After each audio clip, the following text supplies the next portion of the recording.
part 3. So firstly, I'm just selecting the cover fabric that I'm going to use for this book. I am also matching it to the embroidery thread so that colours work together. Next, I'm using some old cardboard I had lying around and just cutting out the cover pieces that will go on the front and back of the book.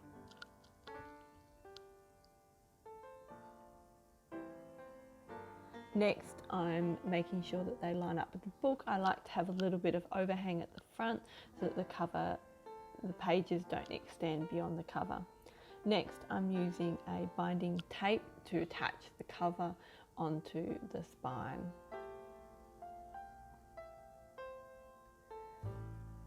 This part I just do purely for aesthetic reasons. I'm just using a masking tape to pull the cover down a little bit so there is a slight distance between where the cover finishes and the spine starts.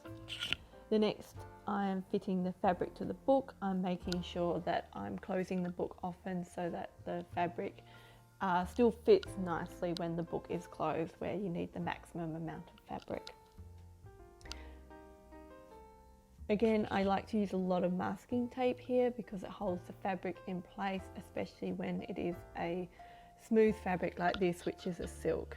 Next, I'm cutting the edges so that it will form a nice finish along the spine, and I also tuck the cut edges down nicely so that they don't have any raw edges showing at the edge of the book.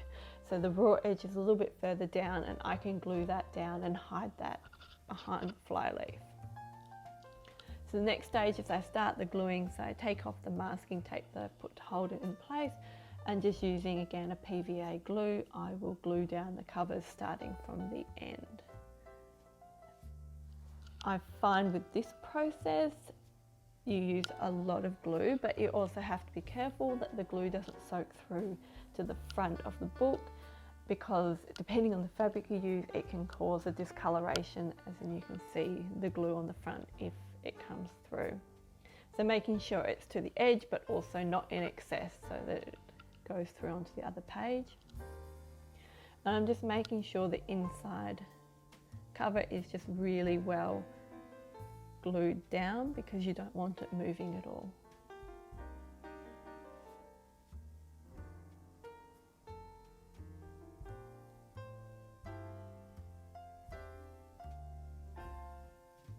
So once I've finished gluing a cover, I use plastic to cover it so it doesn't stick to the inside page.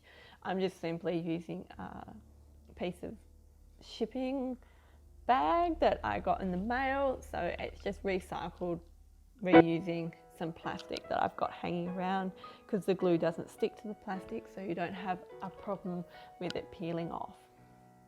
And again, I'm just repeating the process on the back page, making sure everything is stuck down well.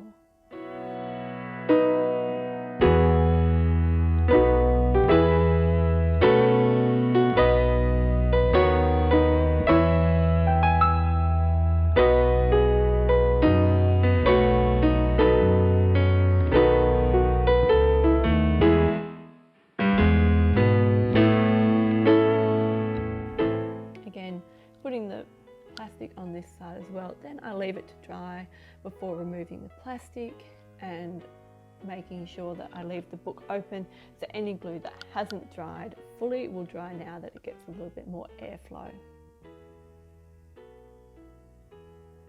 The next step is to firstly tidy up, but also I'm putting the flyleaf in, so I usually just pick pages I like or a nicely formed handmade page to glue in. So I'm making sure here that it fits in nicely when the book is open, and the page will be fully stretched out as well as when it's closed. Then I'm simply gluing it to the first page, making sure there's a lot of glue there so that the whole page is nicely stuck down.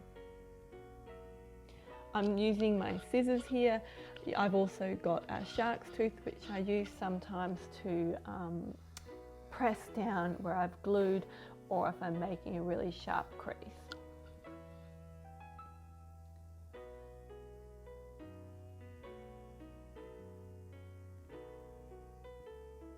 Moving on to the back page now, just going through the same process, gluing the page to the back and also the inside. It's good to make sure that the threads left over from your binding are nice and neat, because they will show through slightly in the end product. It's also good if they are really long to trim them down to size.